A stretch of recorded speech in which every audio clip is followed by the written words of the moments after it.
Hello everyone, welcome back to the Lifestyle Edit. And मैं अपनी videos में आपको बिज़नेस आइडियाज़ तो बहुत सारे बता चुका हूँ।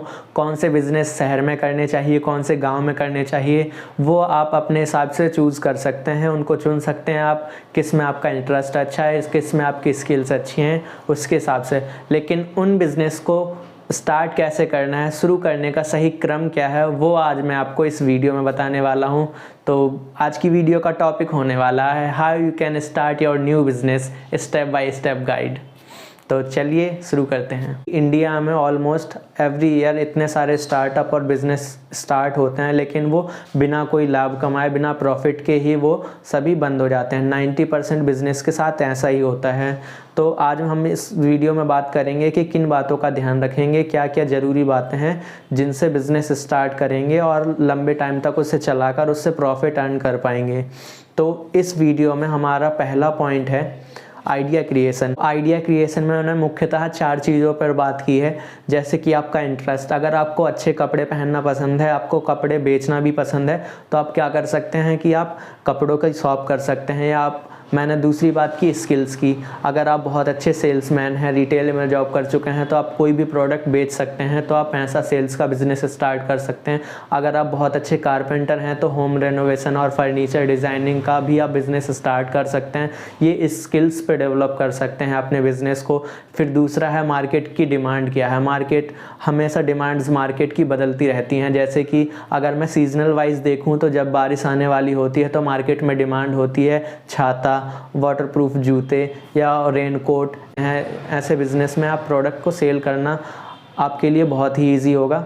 और अगली बात है फिजिबिलिटी की। अगर आपका इंटरेस्ट तो है, आपके पास स्किल्स है, लेकिन आप देखना है कि आपके पास क्या इतने पैसे हैं कि आप इतनी मेहनत कर सकते हैं, उस बिज़नेस को फिजिबल है या नहीं, यानी कि आप उस बिज़नेस को कर सकते हैं नहीं। तो इन चीज़ों का ध्यान रखते हुए आपको कोई भी एक आइडिया, यानी कि बिज़नेस का विचार जो आप करना चाहें वो डिसाइड करना है। और न्यू बिज़नेस स्टार्ट करने के लिए दूसरा और बहुत इंपॉर्टेंट पॉइंट है मार्केट रिसर्च। जब भी आप मार्केट रिसर्च करने जाएं, तो आपको देखना है कि आपके प्रोडक्ट के हिसाब से, पहले तो आपने बिज़नेस प्लान में प्रोडक्ट सेलेक्ट कर लिया कि आपको सेल क्या करना है, क्योंकि सारे बिज़नेस में यही होता है, हम अपना कोई ना कोई प्रोडक्ट या सर्विस सेल कर रहे होते हैं। तो प्रोडक्ट के हिसाब से आपको ध्यान देना है कि आपके मार्केट का ट्रेंड क्या चल रहा है। उस प्रोडक्ट को सेल करने के लिए आपकी टारगेट कस्टमर्स कौन से हैं, उनकी एज क्या है, और मार्केट में क्या नया आया है जो कस्टमर्स को पसंद आ रहा है, या फिर उनको क्या पसंद नहीं आ रहा है। तो इन चीज़ों का ध्यान देना बहुत ही ज़्यादा इम्पॉर्टेंट है। इसलिए आप जब भी कोई लोकल मार्केट में जाएं, तो वहाँ देखें आपके कॉम्पिटिटर कौन है। मतलब कि आप जो प्रोडक्ट आप सेल करने वाले हैं, दूसरे लोग कौन से सेम प्रोडक्ट सेल कर रहे हैं, उन दूसरे लोगों से सीखना है कि वो लोग क्या गलती कर रहे हैं और उनके प्रोडक्ट में क्या कमियां हैं जो आपका प्रोडक्ट पूरा कर सकता है। तो आपको ध्यान देना है और ऐसे ही अपनी मार्केट रिसर्च करनी है, जिसमें 3 चीज़ों का ध्यान देना बहुत ज़रूरी है। आपकी कस्टमर्स कौन होंगे, उनका एज ग्रुप और उन्हें क्या पसंद आ रहा है, मार्केट में ट्रेंड क्या चल रहा है, आप जो प्रोडक्ट सेल करना चाहते हैं उसमें कौन सा कलर, डिज़ाइन, या फिर जो भी आपके फ़ीचर्स हैं प्रोडक्ट के, उसमें से कौन से फ़ीचर्स लोगों को ज़्यादा पसंद आ रहे हैं, तो वो आपके प्रोडक्ट में ज़रूर होने चाहिए। तो इन चीज़ों का ध्यान देना है और उसके बाद अपने कॉम्पिटिटर से हमेशा सीखना है। और हमारा तीसरा इम्पॉर्टेंट पॉइंट है बिज़नेस प्लानिंग। जब भी हम कोई अपनी ड्राइंग बनाने वाले होते हैं, तो उसकी पहले आउटलाइन ड्रॉ करते हैं कि हम कलर कहाँ फिल करेंगे। ठीक वैसे ही बिज़नेस की भी एक आउटलाइन ड्रॉ करनी है आपको, जिसमें कि आपको देखना है कि आपका गोल क्या है, आपको कौन सा प्रोडक्ट सेल करके आपको कितने टाइम में कितनी सेल अचीव करनी है और वो कैसे होगा। उसके लिए आपको एक प्लान बनाना होगा, जो कि बहुत इंपॉर्टेंट है। उसके बाद आपका टारगेट क्या है, आप अपने जो भी लोग हायर करने वाले हैं, जो सेल्समैन हैं, या फिर आप खुद को टारगेट दे सकते हैं कि हमें कितने में कितनी सेल करनी है और कितना ग्रो करना है अपने बिज़नेस को। टारगेट बहुत ही ज़्यादा इंपॉर्टेंट है, क्योंकि जब तक हमारे पास गोल और टारगेट नहीं होंगे, हमें पता ही नहीं होगा हमें किस डायरेक्शन में जाना है। तो वैसे ही जैसे कि किसी रनर के लिए फिनिश लाइन को देखते हुए भागना बहुत ज़्यादा ज़रूरी होता है और उसे पता होता है मुझे पहुंचना कहाँ है, वैसे ही बिज़नेस में आउटलाइन और गोल टारगेट होना बहुत ही ज़्यादा इम्पोर्टेंट है, जिसे देखकर हम आगे बढ़ेंगे और हमें पता होगा कि हमारी फिनिश लाइन या हमारा टारगेट वो है, तो हमें वहाँ तक जाना है। तो वैसे ही ध्यान रखना है कि आपका टारगेट पहले से ही डिसाइड हो। मार्केटिंग कैसे करनी है कि दूसरे लोगों से ज़्यादा कस्टमर्स आपके पास आएँ, क्योंकि सेम प्रोडक्ट दोनों के पास है। तो आपको मार्केटिंग स्ट्रेटजी में भी बहुत अच्छा करना होगा, जिससे कि आपके सेल्स इम्प्रूव हो सकें। तो मार्केटिंग पे ध्यान देना है, और मार्केटिंग में कितना पैसा इन्वेस्ट करना है वो भी बहुत ही ज़्यादा इम्पॉर्टेंट बात है। मार्केट में आपको बहुत ज़्यादा स्पेंड नहीं करना है, जिससे कि आपको 1 रुपये कमाने के लिए 1.5 रुपये खर्च करने पड़ रहे हैं। मार्केटिंग में तो बिल्कुल ऐसा नहीं करना है। और फिर अगली ध्यान देने वाली बात होती है कि हमें फाइनेंशियल प्लानिंग करनी होती है। फाइनेंशियल प्लानिंग जैसे कि मैंने आपको बताया कि 1 रुपये कमाने के लिए हम मार्केटिंग में 1.5 रुपये खर्च नहीं कर सकते। वैसे ही हमें ध्यान देना है कि जब भी हम कोई बिज़नेस स्टार्ट कर रहे हैं तो उसमें हमारा इन्वेस्टमेंट कितना होगा और वो पैसे आएंगे कहाँ से। क्या हमें अपने खुद की सेविंग्स है, हमें लोन लेना है, अपने रिश्तेदारों फैमिली से कितने पैसे लेने हैं वो आपको पता होना चाहिए। तो वैसे ही आप अपनी सेविंग से कितना बिज़नेस स्टार्ट करने वाले हैं वो आपको ध्यान देना है, कितना लोन लेने वाले हैं वो ध्यान देना है, और उनको कैसे आप फुलफ़िल कर पाएंगे बिज़नेस की रिक्वायरमेंट। और हमारा 4th पॉइंट है लीगल स्ट्रक्चर। अगर आपका एक छोटा बिज़नेस है जिसमें लीगल स्ट्रक्चर की कोई ज़रूरत नहीं है तो आप इसे स्किप कर सकते हैं, या फिर जो लोग अपने बिज़नेस को बड़े लेवल पर ले जाना चाहते हैं, बड़े स्तर पर कर रहे हैं, उनके लिए ये लीगल स्ट्रक्चर बहुत ज़रूरी है, जैसे कि कॉरपोरेशन एंड रजिस्ट्रेशन। तो आपकी कंपनी जो भी आप ब्रांड बिल्ड करना चाहते हैं वो कैसा होने वाला है उसको रजिस्टर करवाना बहुत इम्पॉर्टेंट है। तो आप लीगल पहले ही करवा लें, रजिस्टर करवा लें, अपना ट्रेडमार्क है या फिर बिज़नेस का ब्रांड नेम जो भी है आप उसे रजिस्टर करवा सकते हैं। और हमारा 5वां पॉइंट है फंडिंग। जैसा कि मैं पहले ही बता चुका हूँ, फाइनेंशियल प्लानिंग करनी है तो आप उसमें डिसाइड कर चुके होंगे कि आपको इन्वेस्टमेंट के लिए कितने पैसों यानी कि फ़ंड्स की ज़रूरत है। अगर आपके पास इनफ अपना खुद की सेविंग्स नहीं है तो आपको फ़ंड्स कहीं से रेज़ करने की ज़रूरत है, जैसे कि आप फैमिली से ले सकते हैं, आप रिश्तेदारों से ले सकते हैं, या फिर जो इन्वेस्टर होते हैं जो ब्याज पे पैसे देते हैं उनसे ले सकते हैं, या फिर आप बैंक से नॉर्मली लोन ले सकते हैं। और हमारा 6वां पॉइंट है नेम एंड ब्रांडिंग। अगर आपका एक छोटा बिज़नेस है तो आप नॉर्मली शॉप का कोई भी नाम तो हमेशा रखते ही हैं, नाम के साथ बैनर लगवाया और आपने कोई दुकान शुरू कर दी, हो गया। जो लोग अपना बिज़नेस बड़े स्तर पर शुरू करना चाहते हैं या ऑलरेडी कर रहे हैं उनके पता होगा कि नेम एंड ब्रांडिंग बहुत ही इम्पॉर्टेंट हो जाता है, उसको रजिस्टर करवाना या फिर उनके लोगो बनवाना या फिर ट्रेडमार्क कुछ ना कुछ होता है। जैसे कि अगर आप मान लीजिए आप मसाले का बिज़नेस कर रहे हैं तो मसाले के जो पैकेट्स होंगे वो ट्रांसपेरेंट तो नहीं होंगे ना, उसमें आपको कुछ ना कुछ ब्रांड्स, इंग्रेडिएंट्स की लिस्ट, MRP, रेट, ये सब लिखे होने चाहिए। तो आपको ये पहले ही डिसाइड करना होता है कि आप उनका क्या नाम रखेंगे, ब्रांड का क्या नाम रखेंगे, उसका ट्रेडमार्क क्या होगा, इन सब को रजिस्टर करवाना होता है और ये आपको पहले ही डिसाइड कर लेना है। तो ये भी बहुत ही इम्पॉर्टेंट पॉइंट है। और हमारा 7th पॉइंट है लाइसेंसेस एंड परमिट्स। अगर आपका छोटा बिज़नेस है तो कोई ज़रूरत नहीं है, जिसमें आपके लिए कोई पूछने नहीं आ रहा है लाइसेंस और परमिट्स के लिए, तो आपको कोई ज़रूरत नहीं है, ये पॉइंट आप स्किप कर सकते हैं। और दूसरा, जो लोग अपने बिज़नेस को बड़े स्तर पर कर रहे हैं या करना चाहते हैं तो उनके लिए बहुत इम्पॉर्टेंट है। जैसे कि अगर कोई एक रेस्टोरेंट खोलना चाहता है तो उसके लिए FSSAI से लाइसेंस लेना बहुत ज़्यादा ज़रूरी है, फूड लाइसेंस लेना बहुत ज़रूरी है। ऐसे बहुत सारे लाइसेंस और परमिट्स होते हैं जो अलग अलग बिज़नेस के लिए रिक्वायर्ड होते हैं।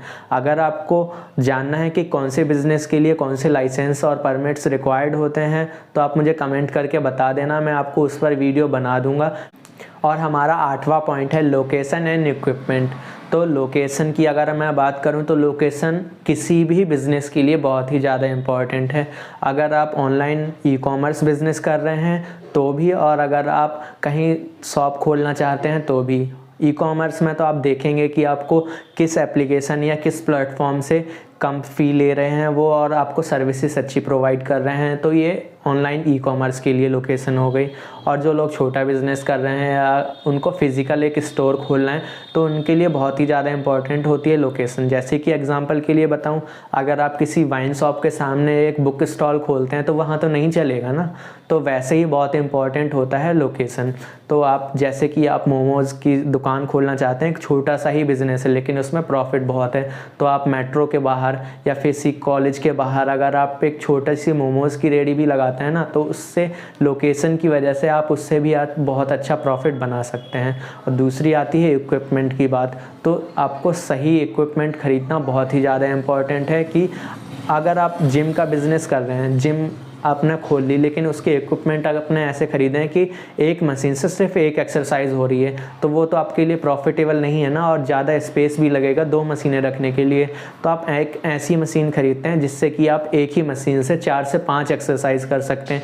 तो आपका स्पेस भी कम हो गया और आपके पैसे भी कम लगे उस मशीन को परचेज़ करने में। अगर आपने ये सब ध्यान दिया तो आपका बिज़नेस बहुत ही अच्छा ग्रो कर सकता है और आपको प्रॉफिट बनाने से कोई नहीं रोक सकता। हमारा अगला और 9वां पॉइंट है हायरिंग एंड ट्रेनिंग। अगर मैं बात करूं हायरिंग की, तो आपको कैसे लोग हायर करने चाहिए वो आपको पता ही होना चाहिए। आपका बिज़नेस क्या है। अगर मैं आपको एग्जांपल दूं एक रेस्टोरेंट का, अगर हमने रेस्टोरेंट के लिए अपने एम्प्लॉयज़ हायर करने हैं तो उनके सोचने का तरीका एक ही होना चाहिए, यानी कि उन दोनों का मोटिव होना चाहिए कि कस्टमर को खुश करना है। और कस्टमर को खुश करने के तरीके अलग अलग हो सकते हैं, उनके नेचर व्यवहार पे डिपेंड करता है। जैसे कि अगर कोई एक आपका एम्प्लॉय है जो चाहता है कि कस्टमर हमारे यहाँ से खुश होकर जाए, हमारा प्रोडक्ट उसे बहुत पसंद आए लेकिन वो डायरेक्ट जाकर उनसे बात नहीं कर सकता, तो आप उसे रख सकते हैं किचन में इसलिए क्योंकि उसकी कम्युनिकेशन वो अच्छा नहीं है और वो कंफर्टेबल नहीं है दूसरों से बात करने में। तो आप उसे किचन में रखिए और सिखाइए। और उसके बाद आते हैं वो लोग जिनकी कम्युनिकेशन अच्छी है, लोगों से घुलना मिलना बात करना अच्छा लगता है, उन्हें आप सर्विस के लिए रख सकते हैं। दूसरी बात हम करते हैं ट्रेनिंग की। तो ट्रेनिंग में जैसा कि मैंने अब आपको बताया, जो किचन में रहेगा उसे ट्रेनिंग देनी होगी कि आपको फूड कैसे प्रिपेयर करना है, गर्म फूड को कितने टेम्परेचर पर रखना है, ठंडे फूड को कितने टेम्परेचर पर रखना है जिससे कि वो ख़राब ना हो। ये होती है ट्रेनिंग सी बात। वैसे ही सर्विस के लिए उन्हें टेबल पर जैसे ही कस्टमर बैठे, उनके पास टेबल पे जैसे ही वो लोग पहुँचे, उनको पता होना चाहिए कि हमें बोलना क्या है, कैसे ऑर्डर लेना है, कैसे सर्विस देनी है, ताकि आपके कस्टमर सेटिस्फाई हो सकें और आपका बिजनेस ग्रो कर सके। और हमारा 10वां पॉइंट है लॉन्च। अगर आपने पिछले 9 पॉइंट्स का ध्यान रखा है तो आपका बिजनेस अब बिल्कुल रेडी है उसे स्टार्ट करने के लिए या फिर नई दुकान खोलने के लिए।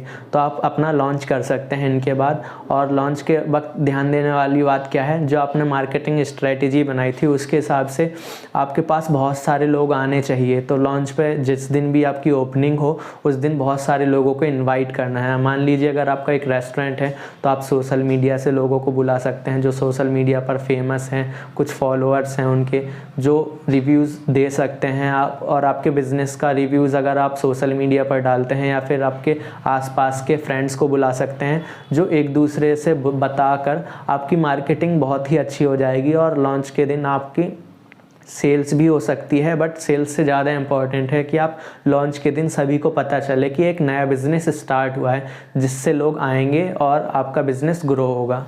तो हमारा 11वां पॉइंट है ऑपरेशन। तो जब आप अपना बिज़नेस ओपन कर चुके हैं, आपकी शॉप ओपन है और लॉन्च के बाद से सबसे इम्पॉर्टेंट बात होती है ऑपरेशन को मैनेज करना।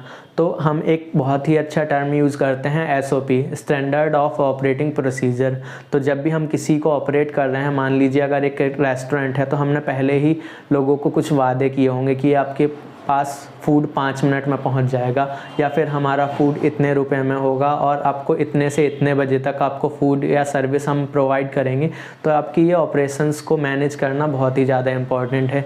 मान लीजिए आपके किचन में जो है वो 8 घंटे ही सर्विस दे रहा है, लेकिन आपको उसके बदले दूसरा कब आएगा और कैसे ही शिफ्ट का हैंड ओवर होगा, यानी कि जो लोग पहले से काम कर रहे हैं दूसरे लोग उनकी जगह कैसे लेंगे, इसके लिए एक प्रोसीजर होना चाहिए। तो हमारा 12वां पॉइंट है मॉनिटर एंड एडजस्ट। क्योंकि आपने एक नया स्टोर खोल लिया या जो भी आपका बिज़नेस है वो आपका ओपन है, वो चल रहा है, आपने SOP बना ली और आप मैनेज कर पा रहे हैं सही से, उसके बाद आप क्या कर सकते हैं, उसके बाद आता है पॉइंट ये मॉनिटर यानी कि आप कस्टमर्स आ रहे हैं, मैंने एक रेस्टोरेंट का एग्जांपल लिया है, तो कस्टमर्स आ रहे हैं, वो खाना खा रहे हैं, अगर किसी दिन कुछ प्रॉब्लम होती है, आपका एक कोई भी एम्प्लॉय नहीं आया तो उसके बदले कौन खाना बना रहा है, अब तो आप ये मॉनिटर कर रहे हैं कि आपको डे टू डे लाइफ में क्या क्या परेशानियाँ आ रही हैं। तो आपको मॉनिटर करने के बाद एडजस्ट करना है। मान लीजिए आपका किचन में एक एम्प्लॉय है जिसकी वजह से आप पूरे 10-11 घंटे सर्विसेज नहीं दे पा रहे हैं कस्टमर्स को, लेकिन कस्टमर्स आपके पास लाइन लगा के खड़े हुए हैं, तो आप 2 लोग हायर करिए, एक को सुबह बुलाइए, एक को शाम बुलाइए, तो आप टोटल 10 से 11 घंटे स्टोर ओपन कर सकते हैं और कस्टमर्स को सर्विस देंगे। तो इस तरीके से आपको अपने बिज़नेस को मॉनिटर करते हुए क्या प्रॉब्लम्स आ रही हैं उनको एडजस्ट करना होगा, उन प्रॉब्लम को सॉल्व करना होगा, ताकि आपका बिज़नेस ग्रो हो सके, और ये हमेशा इम्प्रूव करते रहना ही होगा। Execution is more important than planning.